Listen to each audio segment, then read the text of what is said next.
SIR கூடாது, அதை இங்கே நடைமுறைப்படுத்தக்கூடாது. உச்சநீதிமன்றத்திலே வழக்குகள் தொடுக்கப்பட்டுள்ளன. திமுக, விசிக ஆகிய கட்சிகள் தொடுத்த வழக்குகள் இன்னும் நிலுவையில் இருக்கின்றன.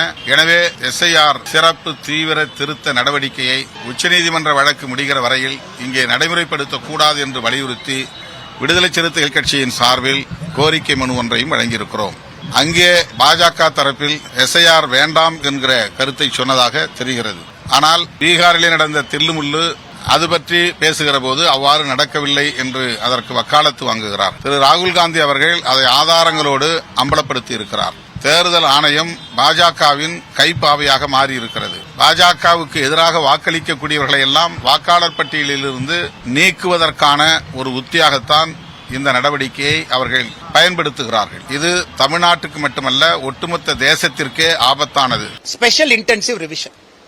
நேற்று நம்முடைய தலைமை தேர்தல் அதிகாரி சிஇஓ அவர்கள் எல்லா அரசியல் கட்சியும் கூப்பிட்டிருக்கிறாங்க.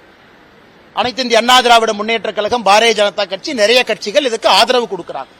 அதாவது சிறப்பு திருத்தம் வாக்காளர் பட்டியல், இதுக்கு எல்லாம் ஆதரவு கொடுக்கிறாங்க. திராவிட முன்னேற்ற கழகம் எதிர்க்கிறாங்க. இன்னைக்கு ஒரு விஷயத்தை தமிழக மக்கள் நாம் உணர்ந்து கொள்ள வேண்டும். இந்தியாவை பொறுத்தவரை 1952 2004 வரை 8 முறைக்கு மேல வாக்காளர் திருத்த பட்டியலை நம்முடைய மத்திய தேர்தல் ஆணையம் நடத்தி காட்டியிருக்கின்றார்கள். 8 முறை இந்திய அளவில். தமிழ்நாட்டில் கடைசியா எப்ப நடத்தப்பட்டது? 2002 197 தொகுதிக்கும் 2005 37 தொகுதிக்கும் நம்ம நடத்தியிருக்கோம். தமிழ்நாட்டிலையும் 20 ஆண்டுகளுக்கு முன்னாடி நடத்தியிருக்கோம். தலைமை தேர்தல் அதிகாரி, எலெக்ஷன் ஆணையத்தினுடைய கடமை இந்த வாக்காளர் பட்டியல் திருத்தத்தை அப்பப்போது நடத்து, யாரு ஓட்டு போடுறாங்க, அந்த இன்டெகிரிட்டி ஆஃப் எலெக்ஷன் ரோல் சரியா இருக்கணும். இதை பீகார்ல நாம் புரிந்து கொள்ள வேண்டும். பீகார்ல நடத்தப்பட்ட பிறகு அப்பீலில் ஒருத்தர் கூட வரல. முழுமையாக நடத்தி முடிக்கப்பட்ட பிறகு யாராவது வாக்காளர்ல தவறா இருக்கிறாங்க, யாராவது நீக்கப்பட்டிருக்கிறாங்க, குடியுரிமை இல்லாதவங்க இருக்கிறாங்க, ஃபைனல் எலக்ட்ரல் ரோல் பப்ளிஷ் ஆனதுக்கு அப்புறம் ஒருவர் கூட வந்து தவறு நடந்துச்சுன்னு ஒருத்தர் சொல்ல 100% கிளீனா நடத்திருக்காங்க.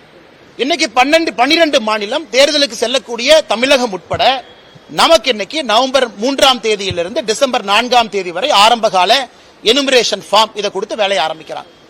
இதை ஒரு மாநில அரசு ஆதரிக்கணும் தார. ஏன்னா மாநில அரசு தான் ஆபீசர்ஸ் கொடுக்கணும். ஒரு பூத்துக்குமே பூத் லெவல் ஆபீசர் பிஎல்ஓ கொடுக்கணும். அதன் பிறகு ஒரு சட்டமன்றத்திற்கு எலக்ட்ரல் ரெஜிஸ்ட்ரேஷன் ஆபீசர் இஆர்ஓ கொடுக்கணும்.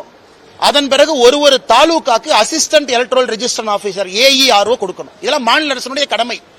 ஆனா இன்னைக்கு திராவிட முன்னேற்ற கழகத்தினுடைய அரசு திட்டமிட்டு தமிழ்நாட்டில் இந்த வாக்காளர் சிறப்பு சீர்திருத்த பட்டியல் எப்படியாச்சும் அதை பிளாப்பாக வைக்கணும் என்பதற்காக கங்கணம் கட்டி கொண்டு நிற்கின்றார்கள். எங்களுடைய இது எலெக்ஷன் கமிஷன் தலைமை தேர்தல் அதிகாரி நேரடியாக தமிழ்நாட்டினுடைய சிஓவை தன்னுடைய கட்டுப்பாட்டுக்குள்ள கொண்டு வந்து இது சம்பந்தப்பட்ட அதிகாரிகள் யாரெல்லாம் இருக்கிறாங்களோ, அதாவது பிஎல்ஓவா இருக்கட்டும், எலக்ட்ரல் ரெஜிஸ்ட்ரேஷன் ஆபீசரா இருக்கட்டும், நேரடியாக நம்முடைய எலெக்ஷன் கமிஷனுக்கு கீழே அவர்களை கொண்டு வந்து தமிழ்நாட்டிலே நடத்தப்பட வேண்டும் என்பது பொதுமக்கள் எல்லோரும் நாங்கள் அதைத்தான் சொல்றோம்.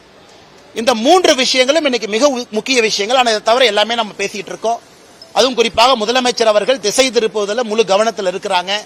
இதை 3ஐயும் உங்களிடம் சொல்லணும். அதுக்கப்புறம் நம்முடைய திருப்பூர்ல சின்ன காளிபாளையத்தில் திருப்பூர் மாநகராட்சி இன்னைக்கு அங்க இருக்கக்கூடிய குப்பைகள்லாம் கொண்டு வந்து இன்னைக்கு நம்முடைய பல்லடத்துக்குள்ள சின்ன காளிபாளையத்தில் கொட்டுறாங்க. திருப்பூர் மக்கள் நல்லா இருக்கணும். இது தேவையெல்லாம் பாத்தீங்கன்னா திருப்பூர், பல்லடம், கோயம்புத்தூருக்கு சண்டை உண்டாக்குறாங்க. இதே மாதிரி வெள்ளலூர் ஒரு காலத்தில் அவ்வளவு பறவைகள் வந்திருக்கக்கூடிய சரணாலயமா இருந்த வெள்ளலூர்ல ஆயிரக்கணக்கான டன் குப்பைகளை கொட்டி வெள்ளலூர் பகுதி மக்கள் ஆயிரக்கணக்கானவர்கள் மனித சங்கிலி போராட்டம் நடத்தி இன்னைக்கு அந்த பக்கமே போக முடியாத அளவுக்கு பண்ணிருக்காங்க. இன்னைக்கு அதே வேலையை சின்ன காளிபாளையத்தில் பண்றாங்க. இடுவாய் ஊராட்சியில இதற்கு முன்பு கிராம சபை கூட்டத்தில் குப்பையை கொண்டு வராதீங்கன்னு சொன்ன பிறகு கூட இன்னைக்கு 2500க்கும் மேற்பட்ட மக்கள் அங்கு உட்கார்ந்து ஆர்ப்பாட்டம் போராட்டம் செய்து கொண்டிருக்கின்றார்கள். அதனால உடனடியாக திருப்பூர் மாநகராட்சி இதை கைவிட வேண்டும் என்று கேட்கின்றோம். இதை தாண்டி நீங்க குப்பையை கொண்டு வந்தா முதல் லாரியை தடுப்பதற்கு பாரதிய ஜனதா கட்சி எங்களுடைய மாவட்ட தலைவர் ஸ்ரீனிவாசன் அவர்கள், அங்க இருக்கக்கூடிய தலைவர்கள் அண்ணன் ஏபி முருகானந்தம் அவர்கள், நாங்கள் எல்லோருமே முதல் லாரியை தடுக்கிறதுக்கு அங்க போகத்தான் போறோம். அதனால திருப்பூருக்குள்ள பணம் கொடுத்து எப்படியாச்சும் அந்த குப்பை இன்சினரேட் பண்ண பாருங்க. திருப்பூர் மக்களும் நிம்மதியா இருக்கணும். அவ்வளவு வருமானம் வரி கட்டக்கூடிய ஒரு மாவட்டம், ஒரு பகுதி. அந்த குப்பையை கொண்டு வந்து இன்னொரு பகுதியில் கொட்டி தேவையில்லாத பிரச்சனை உருவாக்காதீங்க. அதே இடத்துல மத்திய அரசினுடைய மூங்கில் பூங்கா இருக்கு.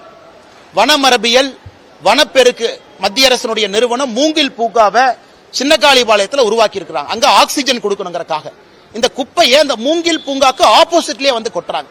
அதனால் இதையும் கடுமையாக கண்டிக்கின்றோம். இதையும் உடனடியாக மாநில அரசு தலையிட்டு கவனம் கொடுத்து அந்த குப்பையை கொண்டு வந்து சின்னக்காளிபாளையத்தில் கொட்டுகின்ற நடவடிக்கையை தடுத்து நிறுத்த வேண்டும்.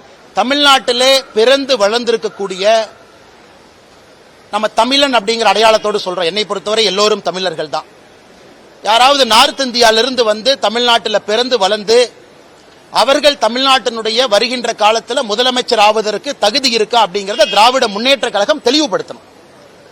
திராவிட முன்னேற்ற கழகத்திற்கு நாங்கள் வைக்கக்கூடிய சவால் என்னன்னா, தமிழ்நாட்டிலே பிறந்து வளர்ந்திருக்கக்கூடிய ஒருவர் அவங்களுடைய டெபினிஷன் ஆஃப் தமிழன் அப்படிங்கறத தாண்டி இன்னைக்கு இருக்கிறவங்க தமிழ்நாட்டினுடைய முதலமைச்சராக வர முடியுமா அப்படிங்கறத திமுக சொல்லட்டும். இதைத்தான் ஒரிசால 2024 நடந்த சட்டமன்ற தேர்தலில் அவங்க பேசினாங்க. ஒரிசால யார் ஆள வேண்டும் என்பது அங்க இருக்கக்கூடிய அரசியல் கட்சிகள் அடிச்சுக்கிட்டாங்க. ஃபைனலா மக்கள் ஒரு தீர்ப்பு கொடுத்தாங்க. இதை பற்றி யார் விவாதம் வைத்தார்களோ பாரதிய ஜனதா கட்சிக்கு வாக்களித்து இன்னைக்கு கொண்டு வந்திருக்கிறாங்க ஆட்சிக்கு. இன்னைக்கு நம்முடைய முதலமைச்சர் அவர்கள் சொல்லி இருப்பது தமிழ்நாட்டு மக்களை மோடி அவமானப்படுத்திட்டார். அதைத்தான் நான் இங்கே நண்பர்களிடம் கேட்கின்றேன். என்ன அவமானப்படுத்துறார்? திராவிட முன்னேற்ற கழகம் செய்திருக்கக்கூடிய அட்டூழியத்தனமான வேலையை எடுத்து சொல்லியிருக்கிறாங்க. அதுவும் உங்களுக்கு தெரியும், அவ்வளவு ஃபுட்டேஜ் இருக்கு. திமுகவினுடைய அமைச்சர்கள் மூத்த தலைவர்கள் அசிங்கப்படுத்தி இருக்கிறாங்க. அதை கேள்வி கேட்டால் இவர்களுக்கு எது கோபம் வருது? பிரதமர் சொல்லாத ஒரு விஷயத்தை முதலமைச்சர் பொய் சொல்லலாமா?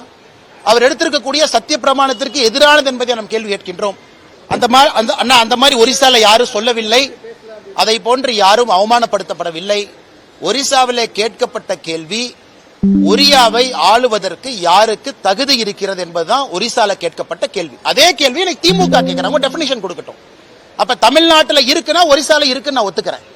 இன்னைக்கு திராவிட முன்னேற்ற கழகத்தினுடைய தலைவர் திரு ஸ்டாலின் அவர்கள் நார்த் இந்தியால பிறந்து ஒருத்தவங்க இன்னைக்கு தமிழ்நாட்டில் வந்திருக்கிறாங்க. குடும்பமா ஷிஃப்ட் ஆயிருக்கிறாங்க கடந்த 10 வருஷத்துல. அவங்க 25 வருஷம் கழிச்சு தமிழ்நாட்டினுடைய முதலமைச்சராக வருவதற்கு தகுதி இருக்குன்னு ஸ்டாலின் ஐயா சொல்லட்டும். அவர் கேட்கக்கூடிய எந்த கேள்விக்கு நான் பதில் சொல்றேன். எலெக்ஷன் கமிஷனுடைய லெட்டர் பாத்தீங்கன்னா மாநிலத்தினுடைய சிஇஓ சீஃப் எலக்ட்ரல் ஆபீசர் திரு பட்நாயக் அவர்களுக்கு அதிகாரம் கொடுத்திருக்கிறாங்க. உடனடியாக அந்த ப்ராசஸ் அவங்க டேக் ஓவர் பண்ணிக்கணும். இது சம்பந்தப்பட்ட எந்த அதிகாரியும் மாநில அரசு டிரான்ஸ்பர் பண்ணக்கூடாது எலெக்ஷன் கமிஷனுடைய அனுமதி இல்லாம. அதே நேரத்தில் உடனடியாக விரைவில் என்கின்ற வார்த்தையை பயன்படுத்தி இருக்கிறாங்க. இப்ப நான் சொன்ன போஸ்ட் எல்லாமே ஃபில் பண்ணணும். Booth level agent, booth level ஆபீசர்ல இருந்து எல்லாத்தையும் ஃபில் பண்ணணும். Electoral registration officer, assistant electoral registration ஆபீசர்லாம் இது மாநில அரசினுடைய கடமை. காரணம், தேர்தல் ஆணையத்தை பொறுத்தவரை article 324 1950 representation of people act, இதுக்கு மத்திய தேர்தல் ஆணையத்திற்கு அதிகாரம் இருக்கு. இதையும் தாண்டி திராவிட முன்னேற்ற கழகம் குழப்பத்தை ஏற்படுத்தால் நேரடியாக எலெக்ஷன் கமிஷனை தலையிட்டு நடத்த வேண்டும் என்பதும் எங்களுடைய எதிர்பார்ப்புகள்.